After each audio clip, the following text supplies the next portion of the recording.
Hello guys, welcome back to my channel. सबसे पहले तो थैंक यू सो मच। मैंने पहले जो इस टॉपिक पे वीडियो बनाई थी, आप लोगों ने उसे इतना ज़्यादा पसंद किया था कि सेकंड पार्ट लाना तो बनता ही है। तो आज के सारे DIYs मैंने दिवाली को ध्यान में रख के बनाए हैं, क्योंकि दिवाली आते आते हमारे पास बहुत सारे काम भी आ जाते हैं। तो इसीलिए मैंने सोचा मैं अभी से ही DIY बनाना शुरू कर देती हूँ, क्योंकि लास्ट मोमेंट पे DIYs बनाना थोड़ा सा मुश्किल हो जाता है और मैं अभी से बनाना शुरू करूँगी तो आपके साथ भी शेयर कर दूँगी। इस वाले DIY के लिए मैं कुछ इस तरीके के कार्ड यूज़ करूँगी, जो हमारे लिए थोड़ा सा मुश्किल हो जाता है रीयूज़ करना, क्योंकि उनके ऊपर इस तरीके से कुछ लिखा होता है या फिर किसी और वजह से हम उसे रीयूज़ नहीं कर पाते हैं। तो अब हमें चाहिए आइसक्रीम स्टिक्स को मैंने अच्छे से ब्लैक कलर से पेंट कर दिया है। अब हम यूज़ करेंगे इस तरीके से जो स्टेंसिल वाले कार्ड होते हैं। मेरे पास ऑलरेडी कट करके रखा हुआ था तो मैं इसे ही रीयूज़ कर रही हूँ। अब स्टेंसिल की हेल्प से हमें अच्छे से पैटर्न बना लेना है। बहुत ही आराम से आपको डैब करना है और बहुत ही अच्छे से देखिए इस तरीके से आपका पैटर्न कंप्लीट हो जाएगा। तो येलो वाले पे मैंने रेड कलर से किया है और ब्राउन वाले पे मैं वाइट कलर से करूँगी। तो इस तरीके से आप कलर को मिक्स मैच करके बना सकते हैं। अब बनने के बाद ये कुछ ऐसे दिखने लग जाएंगे। इससे बाद हमने जो आइसक्रीम स्टिक्स को रेडी करा था उसे मैं चारों कोने पर इस तरीके से स्टिक कर दूंगी। तो इस तरीके से स्टिक करने के बाद हमारा ये फ्रेम जैसा रेडी हो जाएगा। अब इसे हम थोड़ा सा और सजाएंगे। तो सजाने के लिए मैं यहाँ पर मिरर्स यूज़ कर रही हूँ, क्योंकि मेरे को मिरर्स लगाना बहुत ज़्यादा पसंद है। आप किसी भी DIYs में मिरर ऐड कर दीजिए, उसकी सुंदरता 4 गुना और बढ़ जाती है। अब हम यहाँ पर टैसल्स बना रहे हैं। तो टैसल्स के लिए मैंने इस tरीके से वूल को राउंड एंड राउंड कर लिया है। अब इस तरीके से निकालने के बाद आपको एक बीच में नॉट बांध लेनी है, ताकि हमारे सारे वूल्स एक साथ कनेक्टेड होकर रहें। इस तरीके से मैंने बीच में से इन्हें कट कर दिया है। अब ऊपर की तरफ से आप चाहे तो ऐसे भी रख सकते हैं, पर इस तरीके से आप बांधने के बाद इसका और ज़्यादा लुक अच्छा हो जाता है। तो इस तरीके से मैंने 3 टैसल्स रेडी कर लिए हैं। अब तीनों को मैं इस तरीके से एक एक फ्रेम्स में स्टिक करती जाऊंगी। तो इस तरीके से मैंने तीनों को रेडी कर लिया है। अब एक हमें स्टिक लेनी है। आप चाहे तो कोई सा भी स्टिक यूज़ कर सकते हैं और इस तरीके से हम एक इसे टाई कर देंगे। तो इस तरीके से मैंने तीनों को टाई कर दिया है। देखते हैं इसका फाइनल लुक।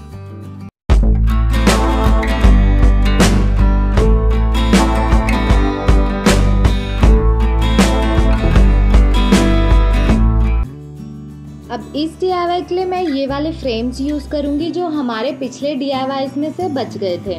तो सबसे पहले मैंने नीचे की तरफ इस तरीके से पंचिंग मशीन की हेल्प से इस तरीके से होल कर लिए हैं। अब इसी तरीके से दोनों में होल करने के बाद मैं यहाँ पर यूज़ करूँगी फेविक्रिल एक्रेलिक मोल्डेड क्ले। तो इसमें आपको 2 कंपाउंड्स मिलते हैं। दोनों कंपाउंड्स को अच्छे से मिक्स करना होता है जब तक हमारे पास वाइट कलर ना आ जाए। अब इन्हें मैं अच्छे से रोल करके इनके पतले से रोल्स बना लूँगी और इस फ्रेम के चारों बॉर्डर्स पर अच्छे से इन्हें हमें इस तरीके से स्टिक कर देना है।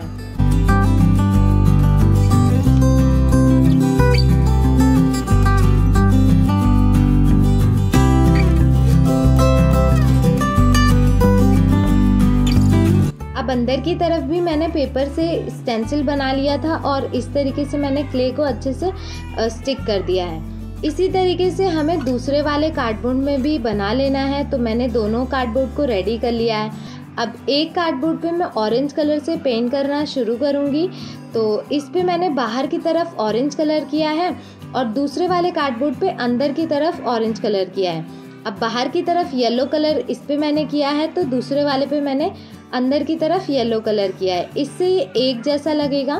तो इस तरीके से मैंने दोनों कार्डबोर्ड को अच्छे से रेडी कर लिया है। अब वाइट कलर से मैंने क्ले को अच्छे से फिनिशिंग दे दी है। अब हम यहाँ पर यूज़ करेंगे ये मिरर्स, क्योंकि मिरर्स लगाना मुझे बहुत पसंद है। मिरर्स से आपके बहुत अच्छे DIYs बन जाते हैं। तो इस तरीके से मैंने पैटर्न बना लिया है।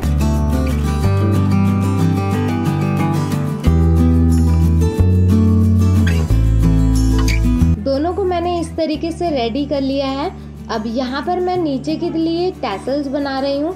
तो टैसल्स का प्रोसेस सेम ही है, बस यहाँ पर मैं वाइट कलर के टैसल्स बनाऊंगी। तो मेरे पास 10 होल्स थे तो मैंने 10 टैसल्स रेडी कर लिए हैं। अब नीचे की तरफ मैं एक एक करके इसे मैं इस तरीके से बांध दूंगी। तो इस तरीके से हमारा ये रेडी हो जाएगा। अब यहाँ पर मेरे पास ये शुभ लाभ के हैं जो पिछली दिवाली के ही रखे हुए थे, तो मैंने इस तरीके से इन्हें स्टिक कर दिया है। अब रेडी करने के बाद हमें इसे हैंग करना है। तो हैंग करने के लिए मैंने ये वायर और एमसील से इसे इस तरीके से हुक बना दिया है। अब देखते हैं इसका फाइनल लुक।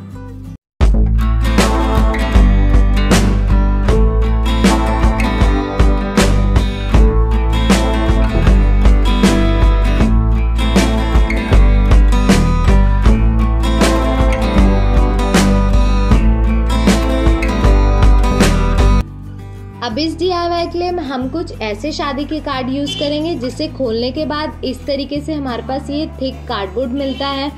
इस कार्डबोर्ड के एजेस काफ़ी ज़्यादा क्लीन होते हैं, आपको इसमें कुछ काम करने की ज़रूरत नहीं होती।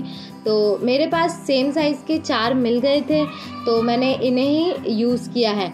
तो इस तरीके से मैंने चारों साइड्स पर होल्स कर दिए हैं। अब हम एक एक करके इन्हें पेंट करना शुरू करेंगे। आप अपने हिसाब से कलर चेंज कर सकते हैं।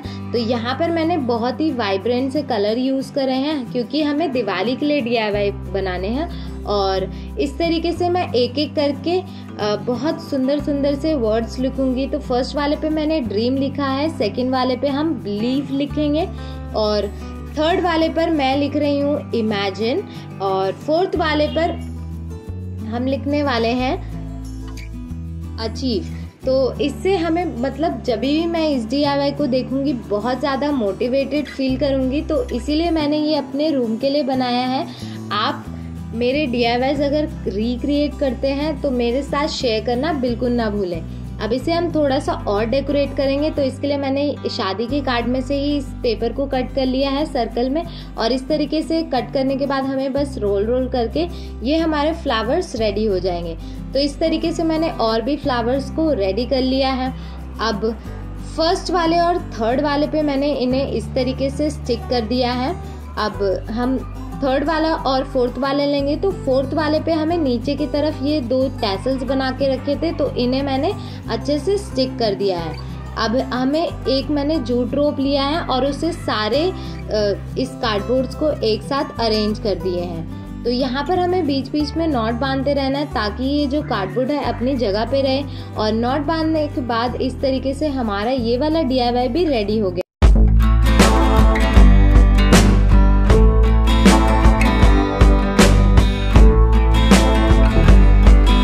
कैसे लगे आपको आज के सारे DIYs कमेंट में ज़रूर बताना। मिलते हैं नेक्स्ट वीडियो में, तब तक के लिए बाय बाय।